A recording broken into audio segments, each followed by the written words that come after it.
আসসালামু আলাইকুম ভিউয়ার্স, আমার আজকের রেসিপি হচ্ছে শোল মাছ দিয়ে আলু টমেটো দিয়ে পাতলা ঝোল। এটি আমি নতুন রাঁধুনিদের জন্য শেয়ার করলাম রেসিপিটি। এটি আমাদের হবিগঞ্জ তথা সিলেটের একটা ঐতিহ্যবাহী এবং প্রচলিত রেসিপি। তো প্রথমেই আমি প্যানে তেল দিয়ে দিলাম, 1 টেবিল চামচ পরিমাণ তেল দিয়ে সেখানে আমি 3 টেবিল চামচ পরিমাণ পেঁয়াজ কুচি দিয়ে ভালোভাবে নেড়েচিড়ে গোল্ডেন কালার করে ভেজে নিব। আর আমার চ্যানেলটি অবশ্যই আপনারা সাবস্ক্রাইব করে দেবেন, লাইক শেয়ার এবং কমেন্ট করবেন যদি আমার রেসিপিটা আপনাদের ভালো লাগে।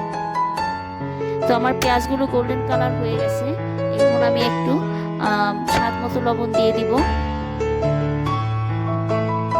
আমার রেসিপিটা যদি ভালো লাগে অবশ্যই আমার চ্যানেলটি সাবস্ক্রাইব করবেন ভিউয়ার্স, লাইক শেয়ার এবং কমেন্ট করে দিবেন। আজকের আমার এই রেসিপিটা নতুন রাঁধুনিদের জন্য, যারা একদমই নতুন তাদের জন্য এটা শেয়ার করলাম।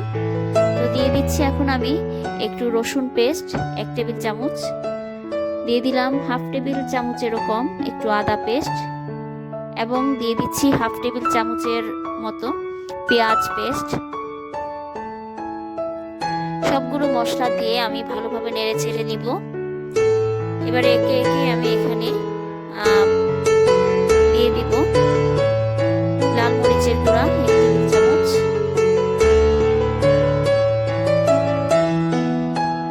এটা কিন্তু ঝোল যেহেতু, এটা কিন্তু আমি খুব একটা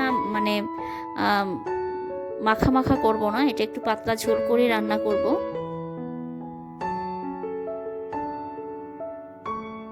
দিয়ে দিলাম 1/2 টেবিল চামচ পরিমাণ হলুদের গুঁড়া,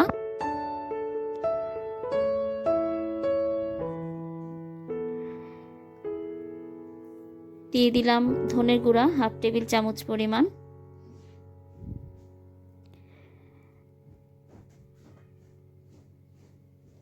এরপর দিয়ে দিলাম এখানে জিরার গুঁড়া 1/2 টেবিল চামচ পরিমাণ। আমি এগুলো দিয়ে একটু পানি দিয়ে এটাকে কষিয়ে নিব, গ্রেভিটাকে কষিয়ে নিতে হবে, না হলে এটার মধ্যে একটু কাঁচা গন্ধ থেকে যাবে। ভিউয়ার্স, যেহেতু আমি এটা পাতলা ঝোল করব এবং শোল মাছটা ভাজবো না, সেই জন্য শোল মাছের পিসগুলো আমি খুবই ছোট ছোট টুকরো করে কেটে নিয়েছি। এগুলোকে আমি ভাজবো না, আমি কষিয়ে নেব, মশলার মধ্যে ছেড়ে ভালোভাবে কষিয়ে নেব। ভিউয়ার্স, আমি ছোট ছোট টুকরো করে রাখা মাছের পিসগুলো দিয়ে এটাকে ভালোভাবে কষিয়ে নিব।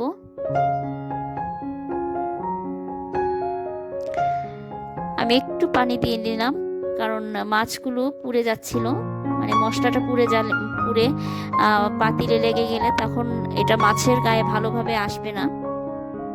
মাছগুলো কষানো হয়ে গেছে, দেখুন মাছের কালারগুলো চেঞ্জ হয়ে গেছে।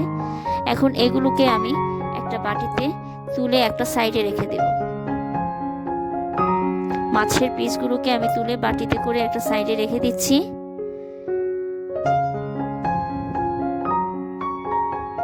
আসলে মাছগুলো ভেজে দিলে এটার যে রেসিপিটা, এটার সেই টেস্টটা পাওয়া যাবে না, তাই মাছটাকে না ভেজে এভাবেই দিতে হবে।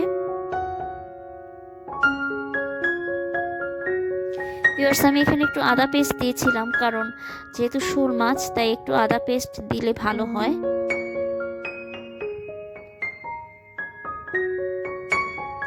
আমি সবগুলো মাছ উঠিয়ে নিয়েছি, আর এখন যে বাকি গ্রেভিটা আছে সেই গ্রেভিটার মধ্যে আমি কিউব করে কেটে রাখা আলুগুলো ছেড়ে দেব। দেখুন, আলুগুলো কিন্তু আমি খুব একটা বড় বড় পিস করে নিয়ে আলুগুলো ছোট ছোট কিউব করে কেটে নিয়েছি। এখন সবগুলো আলু দিয়ে আমি এটাকে ভালোভাবে নেড়ে চেড়ে একটু কষিয়ে নেব। 10 মিনিটের মতন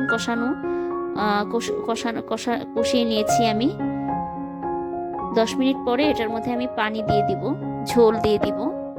এখানে কিন্তু টমেটো আগে দেয়া যাবে না, কারণ টমেটো আলুর সাথে দিলে টমেটো একদম গলে যাবে, তরকারিতে খুঁজেই পাওয়া যাবে না। ভিউয়ার্স, আমি আলুগুলো কষানো হয়ে গেছে, এখন আমি পানি দিয়ে দিচ্ছি। আমি 1 কাপ পরিমাণ পানি দিলাম, কারণ আলুগুলো শুধু কষিয়েছি, এগুলো সিদ্ধ করা হয়নি, তাই একেবারে পানিটা একদম কম দেওয়া যাবে না।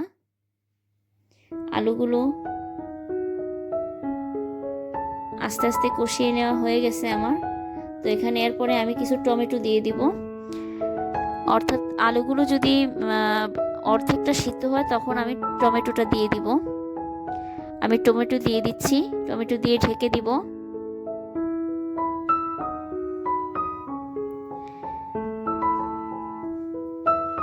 আমার টমেটো এবং আলুটা প্রায় সিদ্ধ হয়ে গেছে।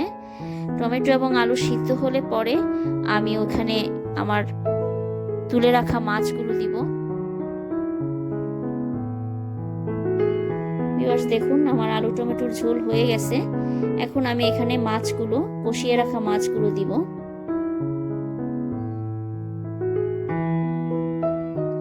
অল্প একটু পানি দিয়ে দিয়েছি, সামান্য।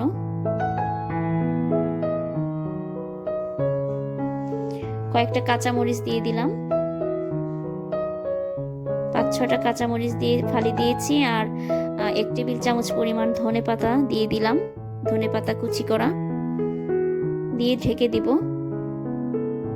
আমার রেসিপিটা প্রায় হয়ে গেছে। আমার রেসিপিটা ভালো লাগলে অবশ্যই আপনারা চ্যানেলটা সাবস্ক্রাইব করবেন, লাইক, শেয়ার এবং কমেন্ট করবেন। আর দেখুন ভিউয়ার্স, এখন এটা আমি পরিবেশন করব। এটা এতটা ঝোলঝোল হয়নি। সবাইকে ধন্যবাদ আমার এই রেসিপিটা দেখা।